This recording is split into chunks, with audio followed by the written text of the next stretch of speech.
අයිබන් ඔයාලා සියලු දෙනාටම අද මම කතා කරන්න හිතුවේ මේ ATS පැනල් එක. ඒ කියන්නේ automatic transfer switch පැනල් එක. හැබැයි මේ transfer වෙන්නේ generator එක auto starting facility එකත් එක්ක. අපි කලින් වීඩියෝ එකක් කරා ඒකේ generator auto starting facility එක තිබුණේ නැහැ. මෙතනදිත් අපි මුලින්ම magnetic contactors දෙකක් ගන්නවා. එකක් generator side එකට, එකක් mains supply එක. ඒ කියන්නේ electricity board එකෙන් හරි ලෙකෝ එකෙන් එන 3 phase line එක. ඊළඟට අපි ගන්නවන phase failure relay එකක්.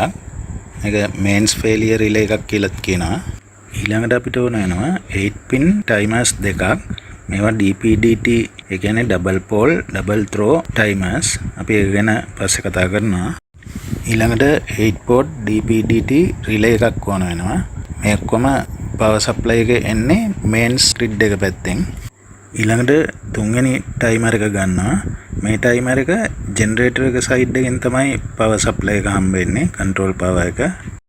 තව 8 port DPDT timer එකයි relay එකයි ඕන generator එක starting connection එක සඳහා. ඊට පස්සේ තව 8 port DPDT timer එකයි relay එකයි ඕන generator එක නවත්ත ගන්න. ඊට අමතරව අපිට ඕන වෙනවා 2 pole breaker set දෙකක්. mains 3 phase supply contactor එකට control power එක දෙන්නයි, generator side එකේ contactor එකට control power එක supply කරන්නයි. එතකොට මේ generator එක starting stopping වලට ගත්ත timer සුයි relay සුයි අපි පාවිච්චි කරන්නේ 12 volt DC supply එකෙන්. එතකොට ඒක අපිට පුළුවන් generator එකේ power supply එකෙන්ම ගන්න.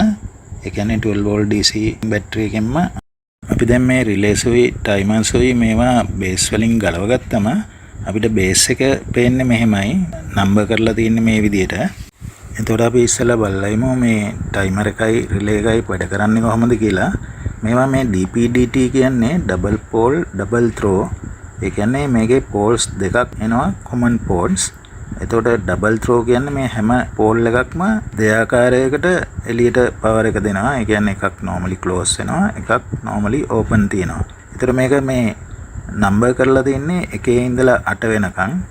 මේකේ 7යි 2යි කියන නම්බර දෙකට තමයි අපි power supply එක දෙන්නේ. එක 4 normally close තියෙන්නේ, එක 3 normally open තියෙන්නේ. ඒ වගේම 8 5 normally close තියෙන්නේ, 8 6 normally open තියෙන්නේ. ඒ කියන්නේ power supply එක නැති වෙලාවෙදී මේ normally කියලා කියන්නේ. එතකොට relay එකේ timer එකක් නැහැ. එතකොට timer එකේ power supply එක දුන්න ගමන් වැඩ කරන්නේ අර timing delay එක ගිහිල්ලා තමයි power supply out වෙන්නේ. අපි ඒක බලමු මෙහෙම. දැන් අපි relay එකටයි timer එකටයි power supply එක දුන්නා. එතකොට ඔයාලට පේනවා දෙකම on වුණා. හැබැයි relay එකේ විතරයි අර ports ටික මාරු වුණේ. normally close ඒවා open වුණා, normally open ඒවා close වුණා. බලන්න දැන් timer එක on වෙන එක තමයි අර power supply එක ආවම වෙන්නේ. එතකොට timer එකේ අපි delay period එකක් තියලා තියෙනවා තප්පර 5ක. දැන් timer එක on වෙලා තිබුණාට power supply එක out වෙන්නේ normally open ඒවා close වෙන්නේ, normally close ඒවා open වෙන්නේ මේ time period එක ගියාට පස්සේ. දැන් ආයෙත් ATS එක ගැන බලමු. දැන් 3 phase power line එක mains grid power කියලා තියෙන එක. එතනින් එන power supply එක මේ grid contactor එක හරහා තමයි load එකට connect කරලා තියෙන්නේ. ඒ වගේම generator එක side එකනොත් wires connect කරලා තියෙන්නේ load එකට. ඒ generator contactor එක හරහා තමයි wiring එක කරලා තියෙන්නේ. දැන් අපි 3 phase supply එක මේ load එකට දීලා තියෙන මේ contactors වලින් යට ටික අපි පොඩ්ඩක් මකාගමු දැනට. දැන් 3 phase line එක phase failure relay එකට මේ වගේ සම්බන්ධ කරගන්නවා. ඒකම එක phase එකකුයි neutral එකකුයි ගන්නවන 2 pole breaker එකට. breaker එකෙන් power එක ගන්නවන phase failure relay එකේ මැද තියෙන common port එකට. phase failure relay එකේ normally open port එක හරහා wire කරගන්න ඕන timer number 1 එකේ number 7 port එකට. 7 එකට දීපු line එකම number 8 common port එකට සම්බන්ධ කරගන්න ඕන. ඊට පස්සේ neutral line එක connect කරගන්න ඕන number 2 port එකට. එතකොට පළවෙනි timer එකේ number 6 out එකෙන් wire එක සම්බන්ධ කරගන්න ඕන මේ DPDT relay එකේ number 7 port එකට. number 7 එකට දීපු power එකම එතනින් connect කරගන්න ඕන common port එක number 8 එකට. ඊට පස්සේ neutral line එක සම්බන්ධ කරන්න ඕන number 2 port එකට. relay එකේ number 6 out එක generator contactor එකේ normally close auxiliary point හරහා timer number 2 එකේ number 7 power inlet එකට දෙනවා. ඒකම number 7 එක number 8 එකටත් connect කරනවා. timer number 2 එකේ number 2 port එකට neutral එක සම්බන්ධ කරනවා. number 6 out එක ගන්නවා mains grid power contactor එකේ A1 coil end එකට. A2 coil end එකට neutral එක සම්බන්ධ කරන්න ඕන. දැන් අපි generator එකේ 2 pole breaker එකටත් control supply එක දෙන්න ඕන. ඒක generator contactor එකේ ඉඳලා phase line එකක් ගත්තා, neutral එකක් ගත්තා. දැන් එතන volt 230 තියෙනවා. 2 pole breaker එකේ ඉඳලා line එක ගන්නවා relay එකේ number 1 port එකට. ඒක common port එකක්. ඒකෙන් number 4 out එකෙන් ගන්නවා number 3 timer එකේ number 7 port එකට. number 7 port එක number 8 common port එකටත් සම්බන්ධ කරනවා. timer එකේ number 2 port එකට neutral එක සම්බන්ධ කරගන්න ඕන. neutral එක ගන්න අපි දැන් generator control circuit breaker එකෙන්. දැන් timer number 3 එකේ number 6 out එක connect කරනවා mains grid contactor එකේ normally close auxiliary contact point හරහා අරගෙන generator contactor එකේ A1 coil end එකට දෙනවා. දැන් generator contactor එකේ A2 coil end එකටත් දෙනවා neutral supply එක. ඊළඟට අපිට generator එක starting relay සහ timer සම්බන්ධ කරගන්න ඕන. මේවා 12 volt supply එක තියෙන්නේ. දැන් බැටරි එකේ ධනාග්‍රය main supply contactor එකේ normally close auxiliary point හරහා අරගෙන generator starting timer එකේ number 7 port එකට දෙනවා. ඒ number 7 port එක ඒකම number 8 common port එකටත් සම්බන්ධ කරනවා. දැන් බැටරි එකේ ඍණාග්‍රය number 2 port එකට දෙනවා.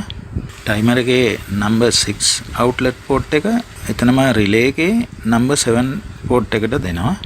ඒකම number 7 එක number 8 common port එකටත් සම්බන්ධ කරනවා. relay එකේ number 2 port එකට battery ඍණාග්‍රය සම්බන්ධ කරනවා. ඒකම number 2 එක number 1 common අග්‍රයටත් සම්බන්ධ කරනවා. දැන් අපිට generator එකේ starting point එක කෙලින්ම 12 volt supply එකක් දෙන්න තියෙනවා නම් අපිට පුළුවන් මේ battery එකේ ධනාග්‍රය සහ ඍණාග්‍රය සම්බන්ධ කරන්න මේ point දෙකට relay එකේ number 6 port එකයි number 3 port එකයි හරහා. ඒත් අපේ ජෙනරේටර් එකේ තියෙන්නේ ස්ටාර්ටින් සොලනොයිඩ් එකක් කරහා ස්ටාර්ටර් මෝටර් එකට දෙන්න ඕන කනෙක්ෂන් එකක් නම් ඒ පොයින්ට් දෙක අපිට කනෙක්ට් කරලා අල්ලගෙන ඉන්න වෙනවා මේ ජෙනරේටර් එක ස්ටාර්ට් වෙනකම්. සාමාන්‍යයෙන් ජෙනරේටර් වල ජෙනරේටර් රන් සිග්නල් එක කම් වෙනවා. ජෙනරේටර් එක ස්ටාර්ට් වෙලා දුවනකොට රන් සිග්නල් එක එනවා. ඒතකොට එක එක ජෙනරේටර්ස් වල එක එක ප්‍රමාණවල තියලා තියෙන්නේ මේකෙදි. එතකොට ජෙනරේටර් එක ස්ටාර්ට් වුණාම කට් ඔෆ් වෙන්න අපිට මේ ජෙනරේටර් රන් සිග්නල් එක හරහා තව ස්විච් එකක් දාගන්න වෙනවා. සාමාන්‍යයෙන් මේ ස්විච් එක normally close තියෙන්න ඕන. එතකොට ජෙනරේටර් එක රන් වෙලා RPM එක එනකොටම මේ පොයින්ට් දෙක අල්ලගෙන ඉන්න කනෙක්ෂන් එක රන් සිග්නල් එකෙන් කට් වෙනවා. අපි හිතමු ජෙනරේටර් රන් සිග්නල් එකක් නැති ජෙනරේටර් එකක් නම් අපිට මේ ස්විච් එක ඔපරේට් කරන්න දාගන්න වෙනවා. තව ටයිමර් එකයි රිලේ එකකුයි 12 volt වලින් සප්ලයි එක දෙන. එතකොට මෙතනදී ජෙනරේටර් එක ස්ටාර්ට් වෙනකොටම මේ සප්ලයි එක කට් ඔෆ් කරන්න ඕන හින්දා ඒ රිලේ එකේ normally close එක 4 point හරහා තමයි සම්බන්ධ කරන්න ඕන. එතකොට අපි ජෙනරේටර් එක ස්ටාර්ට් කරලා හරියට බලා ගන්න ඕන කොච්චර වෙලාවකදීද මේක ස්ටාර්ට් වෙන්නේ. එතකොට අපි ස්ටාර්ටින් සිග්නල් එක කියලා හිතාගෙන තමයි අපි ටයිමර් එක හරහා කට් ඔෆ් කරන්නේ මේ පොයින්ට්ස් දෙක අල්ලගෙන ඉන්න එක. දැන් මේ සම්බන්ධ කරලා තියෙන ඔක්කොම ටයිමර්ස් අපිට අවශ්‍ය වෙනවා. දැන් මේක වැඩ කරන විදිය පැහැදිලි කරනකොට මම කියන්නම් කොහොමද එක එක වැඩ කරන්නේ කියලා. දැන් අපි ජෙනරේටර් එක ස්ටොප් කරන්න ඕන රිලේ ටයිමර් සෙට් එකටත් පවර් දෙන්න ඕන. ඒකට අපි බැටරි එකේ ධනාග්‍රයෙන් control power එක අරගෙන generator contactor එකේ normally close auxiliary contact points හරහා ගිහිල්ලා mains grid contactor එකේ normally open auxiliary points හරහා ගිහිල්ලා තමයි generator stop timer එකේ number 7 port එකට power දෙන්නේ. එතකොට අපි මේ number 7 port එකට ආපු power එක එම්ම number 8 එකටත් යනවා. බැටරි එකේ ඍණාග්‍රය ගන්නවා number 2 port එකට. timer එකේ number 6 out එකෙන් relay එකේ number 7 port එකට power දෙනවා. ඒකම number 7 එකත් number 8 common port එකට සම්බන්ධ කරනවා. ඊට පස්සේ බැටරියේ ඍණාග්‍රය සම්බන්ධ කරනවා relay එකේ number 2 port එකට. number 2 port එක number 1 port එකටත් සම්බන්ධ කරනවා. දැන් starting signal එක වගේම stop කරද්දිත් stop connection එකට කෙලින්ම 12 volt power supply එක දෙන්න තියෙනවා නම් අපිට බැටරියේ ධනාග්‍රේ සහ ඍණාග්‍රේ supply එක දෙන්න පුළුවන්. මේ relay එකේ 6යි 3යි සම්බන්ධ කරලා දෙන්න පුළුවන් කෙලින්ම 12 volt supply එක. ඒත් අපිට ජෙනරේටර් එක ස්ටොප් කරන්න සම්බන්ධය තියෙන්නේ පොයින්ට්ස් දෙක තියෙනවා. අපිට මේ පොයින්ට්ස් දෙක කනෙක්ට් කරලා අල්ලගෙන ඉන්න ඕන නම් අපිට ඒක සම්බන්ධ කරන්න පුළුවන් මේ රිලේ එකේ නම්බර් 1 එකයි 3 එකයි හරහා. 3 කියන්නේ normally open port එක power supply එක හම්බුනාම මේ දෙක කනෙක්ට් වෙනවා. දැන් අපි load එකට තියෙන 3 phase supply එකත් මේ වගේ පෙන්නලා දැන් බලමු කොහොමද මේ system එක වැඩ කරන්නේ කියලා.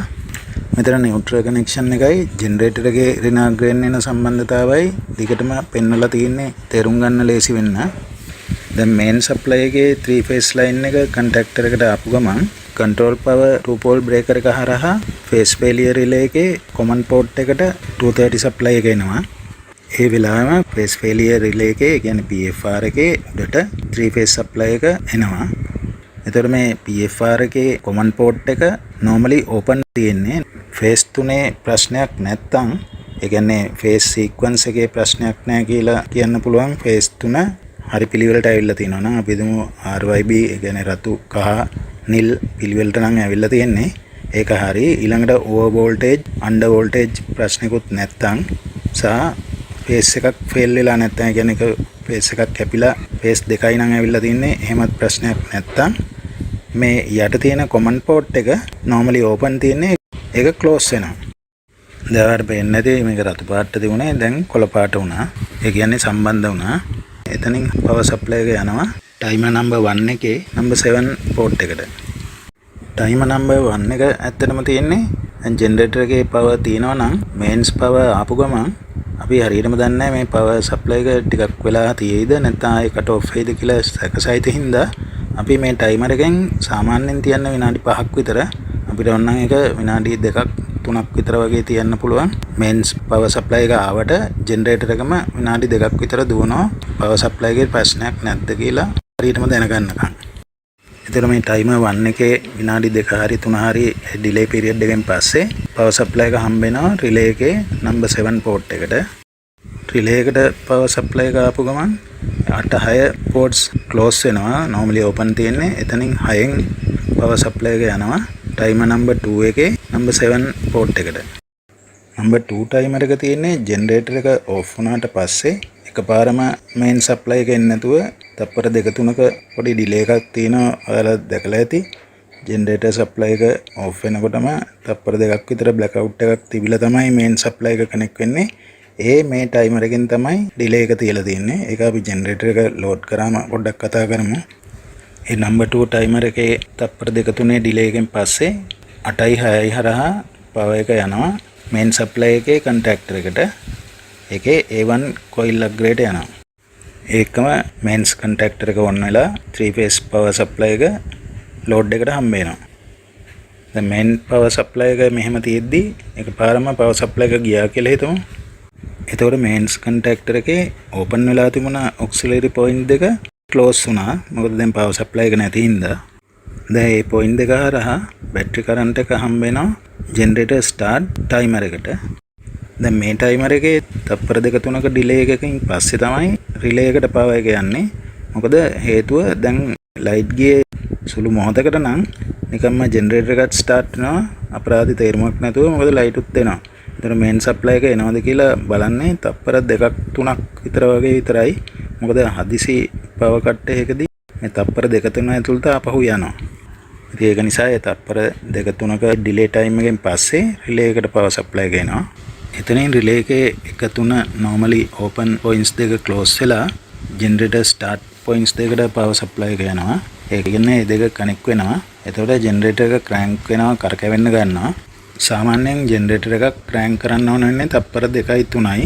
generator එකක් තප්පර 5ක් ඇතුළත full voltage එකයි full RPM එකයි ගන්නවා සාමාන්‍යයෙන්. එතකොට අපේ අර generator run signal එක නැත්තම් අපි time කරලා මේක තියන්න පුළුවන්. අපි අර කතා වුණ අමතර timer එක සහ relay එකෙන්. එතකොට ඔයාලට පේනවා මේ generator එක start වෙච්ච ගමන් මෙතන මේ crank වෙනවා මම කරකවලා පෙන්නලා තින්නේ. රෑන්ක් වෙලා ඉවර වෙනකොට ඒ කියන්නේ කරකැවිලා ඉවර වෙනකොටම මේ සිග්නල් එක කට් ඔෆ් වෙනවා අපි අර ටයිම් කරලා තියෙන රිලේ ස්විච් එකෙන්. මෙතන කොළ පාට රවුම රතු පාට වෙන්නේ ඒ කියන්නේ පවර් සප්ලයි එක මෙතනින් කට් ඔෆ් වුණාට පස්සේ. ජෙනරේටර් එක ස්ටාර්ට් වුණ ගමන් ජෙනරේටර් කන්ටැක්ටර් එකේ උඩට 3 phase power supply එක ආවා. ඒකම control power line එක එනවා timer number 3 එකට. ඒකට එන්නේ අර relay එකේ 1/4 කියන normally close points හරහා. මොකද තාම මතක තියාගන්න ඕන මේ relay එක තාම power එක නෑ relay එකට. ඒකින්ද 1/4 normally close නේ. තාම close වෙලා තියෙන්නේ. ඒක හරහා තමයි timer එකට එන්නේ. එතකොට මේ timer number 3 එක තියෙන්නේ ජෙනරේටර් එක ස්ටාර්ට් වෙච්ච ගමන්ම ලෝඩ් වෙන එක නවත්තන්න. ඒ කියන්නේ ජෙනරේටර් එකක් සාමාන්‍යයෙන් නතර වෙලා තියෙද්දි ස්ටාර්ට් වෙච්ච ගමන් ලෝඩ් කරන්නේ අඩුම තප්පර 10ක් 15ක් විතර තියලා තමයි ජෙනරල් කන්ඩිෂන් එක. ඒතර අපිට පුළුවන් මේ ටයිමර් එකේ තප්පර 10ක් විතර ඩිලේ එකක් තියන්න. මොකද ස්ටාර්ට් එකේ ඩිලේ එකක් තිබුණා තප්පර 2ක විතර. එතකොට මේක ෆුල් RPM එකෙන් තව තප්පර 2ක් විතර ගියා. එතකොට සාමාන්‍යයෙන් තප්පර 10ක් මේ ටයිමර් එකේ තිබ්බොත් අපිට ජෙනරේටර් එක ස්ටාර්ට් වෙලා තප්පර 15ක් ඇතුළත පවර් සප්ලයි එක ගන්න පුළුවන්. ඒතර ඒ තප්පර 10 ඩිලේ එකෙන් පස්සේ පවර් සප්ලයි එක යනවා මේන්ස් කන්ටැක්ටර් එකේ normally close auxiliary points දෙක හරහා ජෙනරේටර් කන්ටැක්ටර් එකේ A1 coil එකට එනවා.